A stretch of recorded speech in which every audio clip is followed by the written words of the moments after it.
Good morning, beautiful people. Let me say something bold, something you might not want to hear. Wake up. You're wasting your life. Yeah, I said it.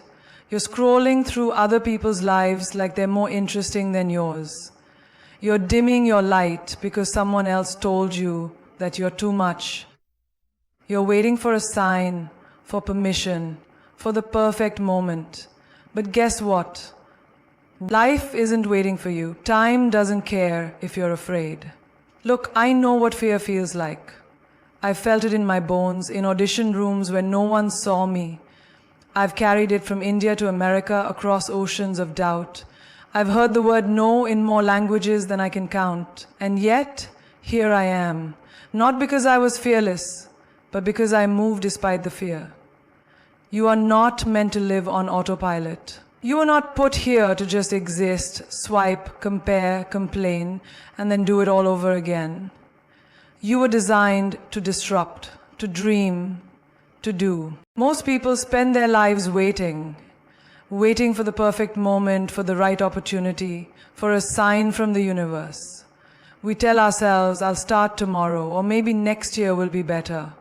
But here's the truth. That perfect moment you're waiting for, it doesn't exist. Life doesn't come with a pause button, and time doesn't owe you anything. The only moment that's real is now, and what you do with it matters more than anything you're planning for someday. Every second you spend hesitating, second-guessing, or procrastinating is a second of your life you're never getting back. That's not meant to scare you, it's meant to wake you up. Because this is your life, and it's happening right now. Not tomorrow, not when the conditions are ideal, not when you feel 100% ready. It's happening in this messy, unpredictable, beautifully chaotic present. And if you keep putting off your dreams, they will slip further and further away until they become regrets.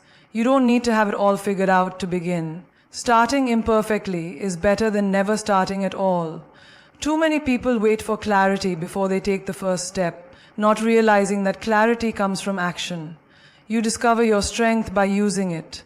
You find your voice by speaking, not by staying silent until it's perfect. The people who make the biggest impact aren't always the ones who had the best plans.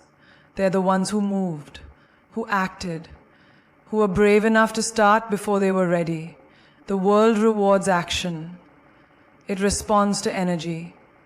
When you step forward with intention, with fire, with belief, doors open, not because the world suddenly changes, but because you do.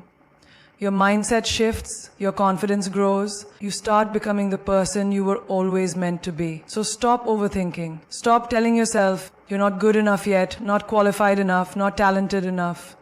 That's just fear dressing itself up as logic. And fear, if left unchecked, will keep you stuck in a cycle of waiting forever. Don't let that happen. Don't sleepwalk through your one precious life. Start that project, make that call, apply for that job. Launch that idea, speak your truth, choose yourself again and again and again. Because if you don't, if you keep waiting, you'll look back one day and realize that the perfect time you were holding out for came and went 1,000 times. And each time it whispered, you could have started then. Don't miss the moment you're living in. It's not just a second, it's a chance, a doorway, a new chapter, and all you have to do is walk through it. Fear is one of the most powerful emotions we experience. And for many of us, it becomes a silent ruler of our lives. It whispers doubt into our dreams, slows our momentum, and convinces us to shrink instead of rise. But here's the truth that most people miss. Fear is not a stop sign. It's a signal.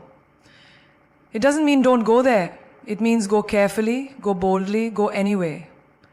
You don't get to avoid fear if you want a meaningful life. What you can do is learn to move through it, not around it. The mistake we often make is believing that we need to eliminate fear before we take the next step. We think confidence has to come first. But real confidence, it's not something you wait for. It's something you build. And the only way to build it is to take action while you're scared. To walk into the unknown with trembling hands and a steady heart. Think about it. The people you admire, the ones who seem fearless, They're not fearless at all. They've just learned to dance with fear instead of letting it lead. They've faced rejection, failure, embarrassment, and still kept moving. Not because they weren't afraid, but because their purpose was louder than their fear. Fear often shows up the moment you're about to do something important. That's how you know you're growing. It shows up when you're standing at the edge of change, of risk, of opportunity. And in those moments, you have a choice. Let fear freeze you or let it fuel you. One holds you back, the other propels you forward. It's easy to stay comfortable. It's easy to play small. But nothing extraordinary ever came from comfort zones. Growth lives in the uncomfortable, in the uncertain, in the unfamiliar. You won't grow by staying in the same place, thinking the same thoughts, doing the same things. You grow by doing the things that scare you, the speech you think you can't give, the job you think you can't get, the dream that feels just out of reach. And yes, you might fail, you might stumble, fall, even get rejected. But guess what? That's part of the process. Failure isn't fatal. It's feedback. It's how you get better. It's how you build resilience. Every person who's ever achieved something great has scars. And those scars are proof they were brave enough to try. So don't run from fear. Don't wait until it disappears. Look it in the eye. Acknowledge it. And then move forward with it. Let it ride shotgun if it has to. But you stay in control.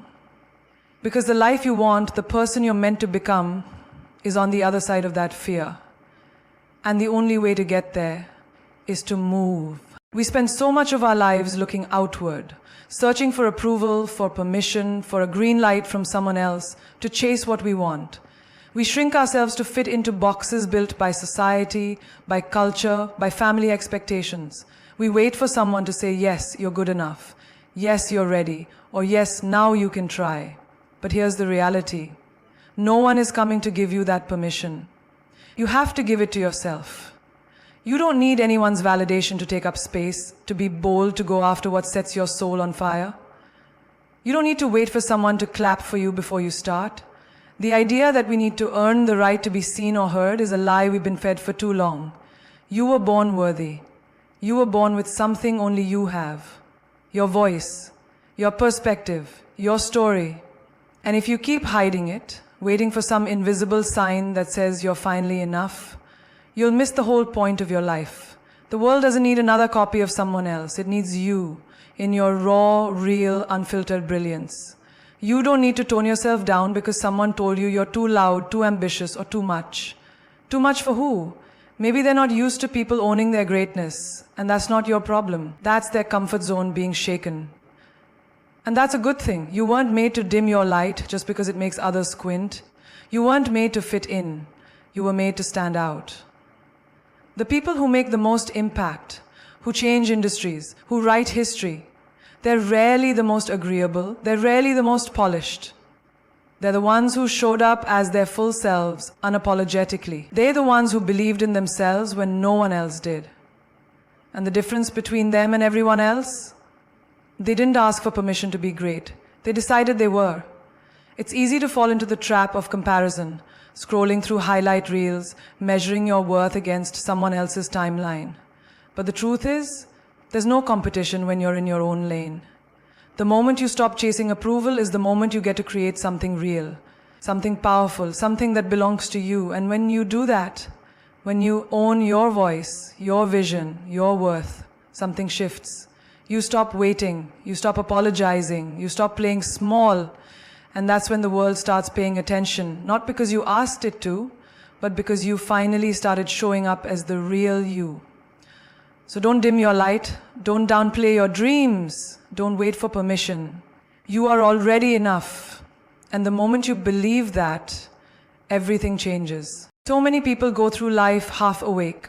They move through their days on autopilot, waking up, going through the motions, checking boxes, doing what they're supposed to do. But deep down, they know something's missing. They feel restless, stuck, maybe even a little lost. It's not because they're incapable or unworthy, it's because they haven't truly woken up to their own lives. They've forgotten that they have a choice. Every single day you have a choice, to live intentionally or to simply exist. And choosing to live with intention starts with awareness. You have to look around and ask yourself, am I living the life I want, or am I just following the script someone else handed me? That question can be uncomfortable. It can shake you, but it's necessary.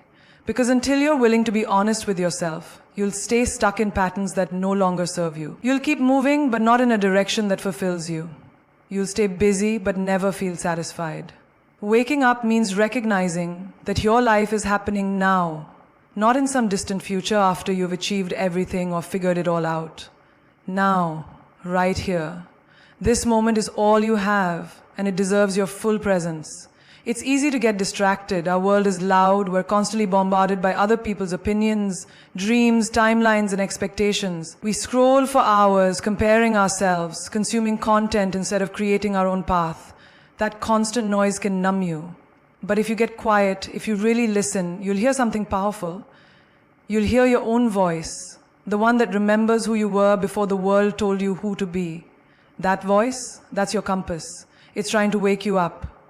Waking up means saying no to the life that drains you and yes to the life that ignites you. It means questioning habits, relationships, even careers that no longer align with your truth. It means not just accepting the life you've been given, but choosing the life you want to live. That choice won't always be easy. It might mean making changes, letting go, starting over. But it will be worth it, because for the first time, you'll actually feel alive.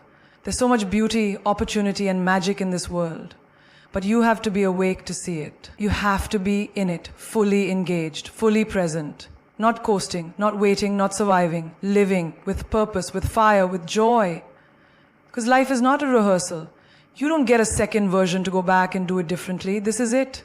So ask yourself, am I really awake? Am I living the life I want or the life I settle for? And if the answer shakes you, good. Let it. That's your moment. That's your wake-up call. Don't hit snooze. Answer it.